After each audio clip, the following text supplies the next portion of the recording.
ये कहानी शुरू होती है जब मैं घर से गुस्से में बड़बड़ाते हुए निकल आया था और बस स्टैंड की तरफ आगे बढ़ने लगा।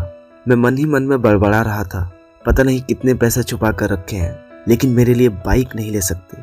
अब मैं यहाँ से चला जाऊंगा और तब तक वापस नहीं आऊंगा जब तक मैं खुद के पैसों से बाइक नहीं खरीद लेता। इतना सोच ही रहा था तभी मेरे पैर में मुझे कुछ चुभने का एहसास हुआ। नीचे देखा तो समझ आया कि जल्दबाजी में पापा के जूते पहन आया हूँ। उन जूतों में कील उभरी हुई थी जो मेरे पैर में बार बार घाव किए जा रही थी, लेकिन उस समय गुस्सा अधिक था तो मैं बड़बड़ाते हुए आगे बढ़ गया। अचानक मुझे याद आया कि मैं पापा का पर्स भी अपने साथ ले आया हूँ। मेरे खुराफाती दिमाग में एक ख्याल आया, क्यों ना आज पापा का पर्स चेक किया जाए, जिसे आज तक उन्होंने किसी को हाथ तक नहीं लगाने दिया था। पता नहीं कौन सा खजाना छुपा है इस पर्स में जो किसी को भी हाथ नहीं लगाने देते थे।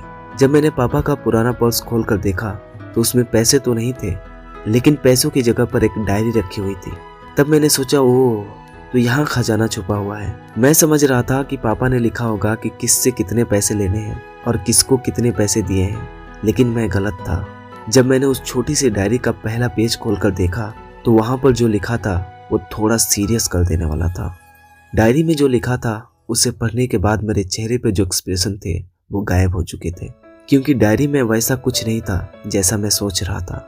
वहां पर उन पैसों का हिसाब लिखा हुआ था जो अलग अलग कामों के लिए अलग अलग लोगों से उधार लिए गए थे। उस लिस्ट में कंप्यूटर के नाम पर भी पैसे लिए गए थे।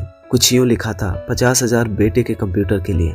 ये वही कंप्यूटर था जिसे आज तक मैं यूज कर रहा हूँ, लेकिन मुझे ये पता नहीं था कि उस कंप्यूटर को खरीदने के लिए पैसे कहाँ से आए थे, लेकिन आज पता चल रहा था। मुझे आज भी याद है जब मैंने पहली बार कैमरे के लिए जिद की थी, जो मेरे पापा ने मुझे 2 हफ्ते बाद मेरे बर्थडे पर ला कर दिया था, जिसे देखकर मैं बहुत खुश हुआ था। और मुझे खुश देखकर मुझसे कहीं ज्यादा अगर कोई खुश था तो वो थे पापा। अब मेरे चेहरे से गुस्सा एकदम गायब हो चुका था। जब मैंने आगे पन्ना पलटा तो वहाँ कुछ विशेष लिखी हुई थी। पहली जो विश थी उसमें लिखा हुआ था, अच्छे जूते पहनना। ये बात मेरी कुछ समझ में नहीं आई। तभी मेरा पाँव अचानक सड़क पर भरे हुए पानी में जा पड़ा और तभी मेरे पाँव में कुछ गीलापन होने का एहसास हुआ। जब मैंने जूता उतार कर देखा तो उसका तला टूटा हुआ था। यह देखकर मुझे डायरी में लिखी हुई बात याद आ गई। तभी मुझे माँ की बातें याद आ रही थी कि कैसे माँ जब कहा करती थी पापा से, अब तो जूते पुराने हो गए हैं, नए ले लीजिए, तो पापा अक्सर यह कहकर टाल दिया करते थे, जूते अभी और चलेंगे, अभी कुछ ही दिन पहले तो लिए थे।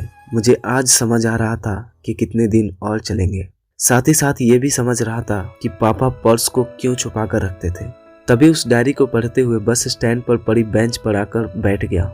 अब उस डायरी का आखिरी पन्ना बचा हुआ था। उस पन्नों को जब मैंने पलट कर देखा तो वहाँ कल की डेट लिखी हुई थी। तारीख के नीचे लिखा हुआ था 50,000 रुपये बाइक के लिए।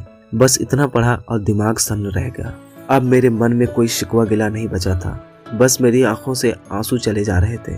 मुझे आज तक नहीं पता तब मैं क्यों रोया था।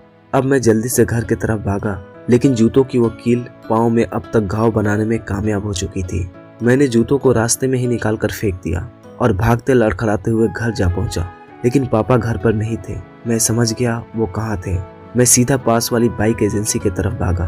पता नहीं आज कहाँ से इतनी ताकत आ गई थी कि मैं भागते हुए थक नहीं रहा था, और वो भी बिना जूतों के नंगे पैर। जैसे तैसे मैं बाइक एजेंसी पर पहुंचा। पापा वहीं थे। मैंने पापा को दौड़कर गले लगा लिया और मेरी आंखों से आंसू रुकने का नाम ही नहीं ले रहे थे। पापा समझ नहीं पा रहे थे आखिर हो क्या रहा है, मैं क्यों रो रहा हूँ। मैंने पापा से कहा, पापा मुझे मोटरसाइकिल नहीं चाहिए, आप अपने लिए जूते ले लीजिए। अब आज से मैं जो भी करूँगा अपनी मेहनत से अपने बलबूते पर पढ़कर करूँगा। बस इतनी सी है ये कहानी। ऐसे ही आगे कहानियों के लिए आप इस चैनल को सब्सक्राइब कर लीजिए और इस वीडियो को प्लीज़ लाइक कर दीजिए और ये कहानी अपने दोस्तों में भी शेयर करें।